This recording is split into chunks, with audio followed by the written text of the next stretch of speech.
Robocalls and robotexts seem to be buzzing our phones every day, and a recent consumer advocacy group's report criticized some phone companies' efforts to stop them. Here's Watching Your Wallet.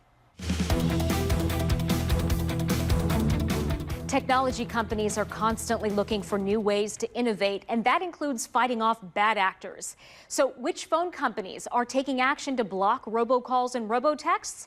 C Spire agreed to talk. Anytime that a robocall gets through or a spam call, it's annoying. That's not a good customer experience. So that's why we think it's important to really take that stance to block them, to get rid of them. Alan Jones is the chief network officer for C Spire. He says blocking these calls means staying one step ahead of scammers who constantly change tactics. When we take things like the ability to flag a call that does get through as spam, we want to make sure that's done, and we're not going to charge a customer for that. Despite the implementation of Stir Shaken, a set of protocols established by the FCC to fight caller ID spoofing, some consumer advocates say the industry's response still falls short.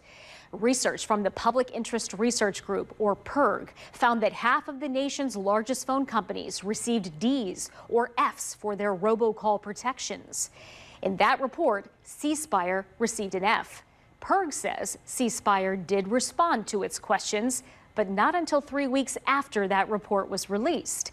And even with that response, PIRG told us the company would have scored no higher than a D because some of its answers were ambiguous. I know there were some reports out that if people didn't respond to a email that was sent in the right amount of time, they were just automatically flagged as failing. So I want to make sure the reporting's right, because that annoys people too. And I do think the one thing that that's really not understood well is just how creative these scammers and spammers get.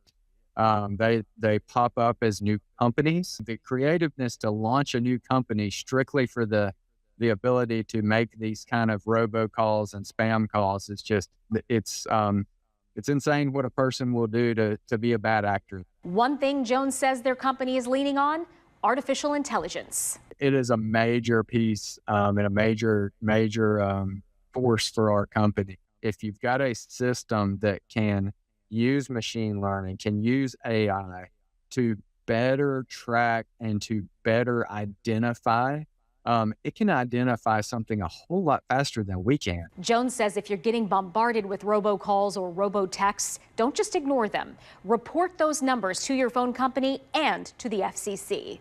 With this Watching Your Wallet, I'm Sasha Bray.